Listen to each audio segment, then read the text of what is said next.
যে কেন্দ্রে বিজেপি পরিচালিত আরএসএস পরিচালিত নরেন্দ্র মোদী এবং অমিত শাহদের কেন্দ্রীয় সরকার এই সরকার বারবার সংখ্যালঘু মুসলমানদের উপরে টর্চারিং করেছে। হোসেন গাজী দেশ বাঁচাও সামাজিক কমিটির রাজ্য সম্পাদক হিসাবে, জমিয়াত উলামা হিন্দের একজন কর্মী হিসাবে, বিভিন্ন মানবাধিকার সংগঠনের একজন কর্মী হিসাবে প্রত্যেকটা মুসলমান ভাইদের জানাই আসসালামু আলাইকুম।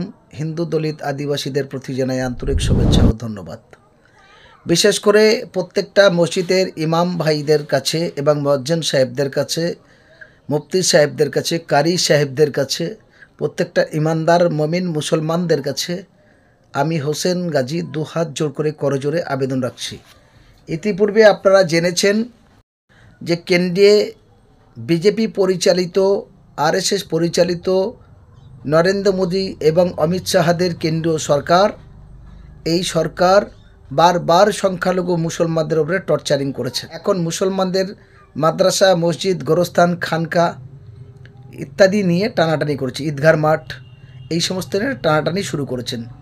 এখানে আসল কথার যেটা হলো, পানি ঘা দিয়ে মাছের শক্তি বুঝে দেখতে চাইছে, অর্থাৎ আজ মুসলমানদের শক্তি পরীক্ষা করতে চাইছে।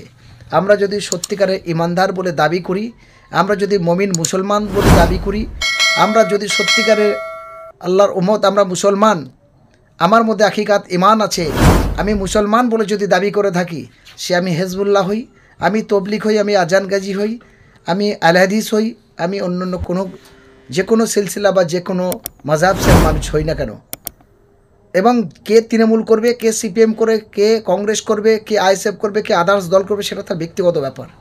আজ গোটা ভারতবর্ষের মুসলমানকে একটা খারাপ পথে পরিচালিত করতে চাইছে বিজেপি সরকার। এই অপদার্থ সরকারের এই কালাকানুন আইনের বিরুদ্ধে আগামী 19 তারিখ কলকাতা শহীদ মিনারে যে মুসলিম পার্সোনাল ল বোর্ডের যে মিটিংটা ডেকেছে, এই মিটিংয়ের সঙ্গে কোনো রাজনৈতিক মতামত মিলাতে যাবেন না। এই মিটিংয়ে কোনো সংগঠন নিয়ে কোনো বিভেদ করতে যাবেন না। যেমন আমি হোসেন গাজী দেশ বাঁচাও সামাজিক কমিটি করি, আমি যেমন জমিয়তের সঙ্গে আছি, আমি বিভিন্ন মানবাধিকার সংগঠনের সঙ্গে আছি, আমি মুসলিম পার্সোনাল ল বোর্ডের এই মিটিংকে সমর্থন জানাচ্ছি। কেন? আজ গোটা ভারতবর্ষের পরিস্থিতি খুব খারাপ জায়গায় এসেছে। মুসলিম পার্সোনাল ল বোর্ডের যে ডাক দিয়েছে, আমি মঞ্চে গেলাম, বক্তব্য রাখলাম, এটা বড় কথা নয়। আজকে সমস্ত কমিউনিটির মানুষকে এক জায়গা করতে চাইছেন, সঠিক দাবিটাকে আদায় করার জন্য এই প্রতিবাদ সভা। এই সভায় আপনারা দলবদ্ধভাবে আসুন এবং আগামীকাল শুক্রবার প্রত্যেকটা মসজিদের ইমাম ভাইদের কাছে আমি অনুরোধ রাখবো, ইমাম সাহেবদের কাছে অনুরোধ রাখবো, আপনারা প্রত্যেকটা পাড়ায় পাড়ায় মসজিদে নিজ দায়িত্ব নিয়ে জুম্মার ঘোষণা করুন যে সকলকে 19 তারিখ শহীদ মিনার যেতে হবে। প্রত্যেকটা মসজিদে আপনারা নিজেরা এই কথাটা বলার পরে নিজের থেকে নিজের চাঁদা তুলুন। সবাই যদি আমরা 50 টাকা করে দিই, একটা মসজিদে কমসে কম 200-300 করে মুসল্লি থাকে, সবাই 50 টাকা করে চাঁদা দিয়ে আলহামদুলিল্লাহ প্রত্যেকটা মসজিদ থেকে 2টো করে গাড়ি ভাড়া করা যায়। ফলে আপনারা দলবদ্ধভাবে প্রত্যেকটা মসজিদে গাড়ি করে নিয়ে নিজ দায়িত্ব নিয়ে গাড়ি ভাড়া করে ব্যাস লাগিয়ে যারা ট্রেনে আসবেন, তারা জয়নগর, তারা লক্ষ্মীকান্তপুর, কাকদ্বীপ, ডায়মন্ড হারবার, বজবজ এবং ক্যানিং থেকে তারা বিভিন্ন ট্রেনে আসুন। ঠিক শিয়ালদায় 12টার মধ্যে এসে পৌঁছান। শিয়ালদা থেকে মিছিল বেরোবে।